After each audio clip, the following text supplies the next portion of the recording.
আজকের দিন অত্যন্ত গুরুত্বপূর্ণ, কারণ সবে মাত্র লোকসভা নির্বাচন শেষ হয়েছে। 36 দিনের মাথায় আজকে রাজ্যের মোট 4টি বিধানসভা কেন্দ্রে উপনির্বাচন। একদিকে মানিকতলা রয়েছে, রায়গঞ্জ রয়েছে, রানাঘাট দক্ষিণ এবং তার পাশাপাশি বাগদা।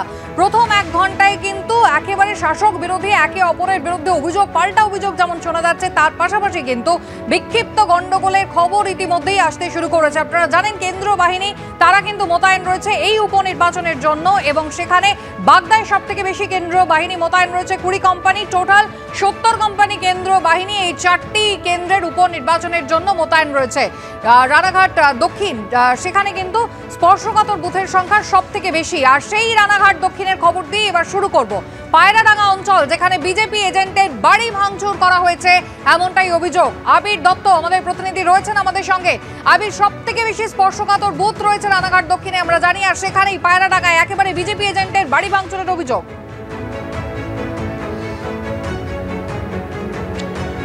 দেখো, একেবারেই শুধুমাত্র ভাঙচুর এমন নয়, তার সঙ্গে সঙ্গে হুমকি, এবং তার সাথে যেটা জানা যাচ্ছে যে গতকাল রাত্রিবেলা থেকে শুরু হয়েছে, আজকে ভোর রাতে এমনকি ভোরবেলা পর্যন্ত এই তাণ্ডব চলেছে। অভিযোগ কি? অভিযোগ হচ্ছে তৃণমূল আশ্রিত দুষ্কৃতীরা তারা লাঠি হাতে 25 থেকে 30 জন আসে, এবং আমরা যেখানে দাঁড়িয়ে রয়েছি অতনুকুণ্ডু ক্যামেরা পার্সন দেখাচ্ছে ছবি যে ভাঙচুর চালানো হয়েছে। সিসিটিভি ক্যামেরা, সেই ক্যামেরা পর্যন্ত ভাঙা হয়েছে, ঘরের যে কাঁচ, জানলার কাঁচ, সেগুলো পর্যন্ত ভাঙা হয়েছে। আমরা দাঁড়িয়ে রয়েছি একজন বিজেপি এজেন্টের বাড়ির সামনে, তিনি আতঙ্কিত, তার সঙ্গে কথা বলবো। কি ঘটনা ঘটেছিল, মানে কারা এসেছিল? তারা কারা এসেছিল আমরা চিনতে পারিনি। মুখে রুমাল বেঁধে ঢুকেছিল। তারা প্রায় 30, 35, 40 জনের কাছাকাছি এসেছিল। এসে হট করে ভাঙাভাঙির আওয়াজ পাচ্ছি। এসে যখন কাজ ভাঙার আওয়াজ হচ্ছে, আমি তখন ঘুম থেকে উঠে আমি কি কিসের আওয়াজ হচ্ছে, তখন বেরিয়ে দেখছি ওরা চরম, মানে তখন প্রচন্ড হারে ভাঙছে। আমি ভয়ে তখন আমি দরজাটা ধরে দাঁড়িয়েছি, যে আর দরজার বাইরে থেকে মানে এত জোরে জোরে বাড়ি মারছে, দুটো দরজাতে 4-5 জন মিলে ছিটকানি একটা নেমে গেছে। আমি আবার তাড়াতাড়ি করে, বিজেপির এজেন্ট? হ্যাঁ, আমি বিজেপির এজেন্ট। কতটা আতঙ্কিত হয়ে গেছেন এই ঘটনার পরে? প্রচন্ড আতঙ্কিত। সব থেকে বড় আতঙ্কিত, কর্মসূত্রে স্বামী বাইরে থাকে।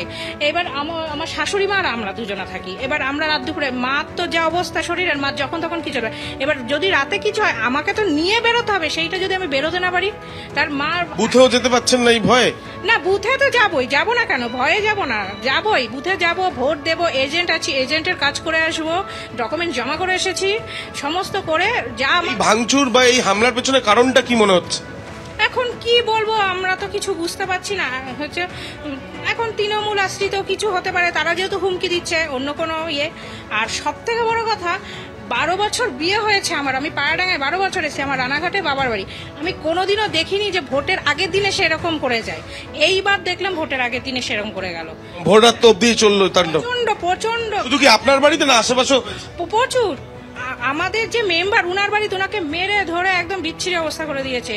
হ্যাঁ, সমস্ত হচ্ছে বিজেপি কর্মীদের উপর ওরা অত্যাচার চালিয়ে গেছে। ইতিমধ্যে দেখাবো ছবি, অতনুকুণ্ডু আমার ক্যামেরা পার্সনকে বলছি দেখানোর জন্য, যে ঘরের সামনে আমরা দাঁড়িয়ে রয়েছি, কাচের টুকরোয় সম্পূর্ণ এই ঘর কিন্তু হয়ে রয়েছে। এবং যেটা অভিযোগ যে শুধুমাত্র যে বাড়িতে আমরা রয়েছি এই বাড়িতেই নয়, আশেপাশে বেশ কিছু জায়গাতে এই ঘটনা ঘটেছে, এবং তার সঙ্গে ভাঙচুর চালানো হয়েছে, এবং বেশ কয়েকজন আহত হয়েছেন। এবং এখানে দেখাবো যে সিসিটিভি ক্যামেরা ছিল, সেই সিসিটিভি ক্যামেরা পর্যন্ত ভেঙে দেওয়া হয়েছে। যদিও এই পরিপ্রেক্ষিতে যাদের বিরুদ্ধে অভিযোগ তোলা হচ্ছে তৃণমূলের আশ্রিত দুষ্কৃতীরা এই ঘটনা ঘটেছে, যদিও তৃণমূল কংগ্রেসের কোনো প্রতিক্রিয়া এখনো পর্যন্ত পাওয়া যায়নি।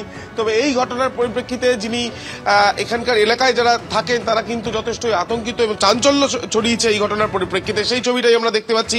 রানাঘাট দক্ষিণে উপনির্বাচন, এবং সব থেকে বেশি স্পর্শকাতর বুথ এই 4টে উপনির্বাচনের মধ্যে, সেই 62টি স্পর্শকাতর বুথ এই রানাঘাট দক্ষিণ বিধানসভার এই যে উপনির্বাচন হচ্ছে সেই উপনির্বাচনে। এবং সেই ক্ষেত্রে 19 কোম্পানি সেন্ট্রাল ফোর্স বিভিন্ন জায়গাতে টহল দিচ্ছে, কিন্তু গতকাল রাত্রিবেলা থেকে আজকে ভোরবেলা পর্যন্ত এই যে তাণ্ডব চলেছে তাতে আতঙ্কিত এই পায়রাডাঙ্গার বেশ কিছু মানুষ।